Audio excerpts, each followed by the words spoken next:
नमस्कार, मी पंजाब तक. आज आहे 1 जुलै 2025.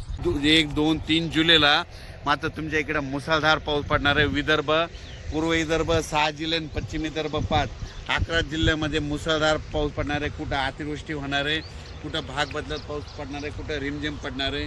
पण सांगायचं झालं तर यवतमाळ जिल्ह्यामध्ये खूप जोरात पाऊस पडणार आहे. चंद्रपूरकर देखील खूप पडणार आहे. नागपूरकडे देखील खूप पडणार आहे. अमरावतीकडे जोरात पडणार आहे. अकोल्याकडे जोरात पडणार आहे. वाशिम जिल्हा जोरात राहणार आहे. हिंगोलीकडे राहणार आहे. त्याच्यानंतर अकोला, बुलढाणा जास्त राहणार आहे. जळगाव, जामोद घाटाच्या खाली जास्त राहणार आहे. जळगावला जास्त राहणार आहे. तिकडे पाऊस पडत असल्यामुळे त्याच्यामुळे जालन्याला देखील पाऊस पडणार आहे.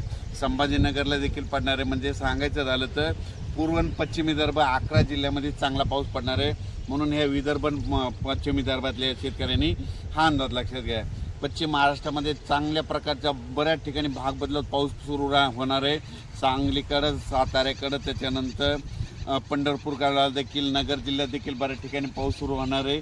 म्हणून हे पश्चिम महाराष्ट्रातल्या शेतकऱ्यांनी अंदाज लक्षात घ्यायचा. सोलापूरकडे देखील बऱ्याच ठिकाणी पाऊस पडणार आहे. त्याच्यानंतर कोकणपट्टी आणि घाटमाथ्यावरल्या भागातल्या सर्व जनतेला आणि शेतकऱ्याला सांगू इच्छितो की कोकणपट्टी घाटमाथ्यावरला पाऊस मात्र कायम चालूच राहणार आहे. ते काय बंद होणार नाही. म्हणून हे त्यांनी लक्षात घेतलं. त्याच्यानंतर आता उत्तर महाराष्ट्राकडे वळू.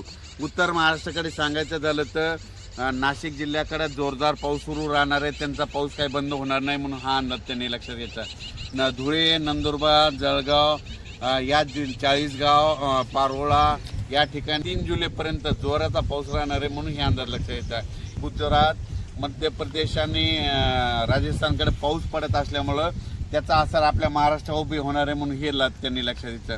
पण राज्यात याच्यानंतर तुम्हाला सांगू इच्छितो की 5 जुलै, 6 जुलै आणि 7 जुलै दरम्यान परत राज्यामध्ये पाऊस भाग बदलत येणार आहे. म्हणूनही हे लक्षात घ्यायचं. त्याच्यानंतर 10 जुलै ते 15 मध्ये देखील राज्यात पाऊस असणार आहे. म्हणजे सांगायचं झालं तर राज्यात असा एकदम 1 महिन्याचा, 15 दिवसाचा, 20 दिवसाचा खंड पडणार नाही. पाऊस येतच राहणार. आज ह्या भागात राहिला तो दुसऱ्या भागात राहील. पण राज्यात पाऊस कंटिन्यू चालूच राहणार आहे.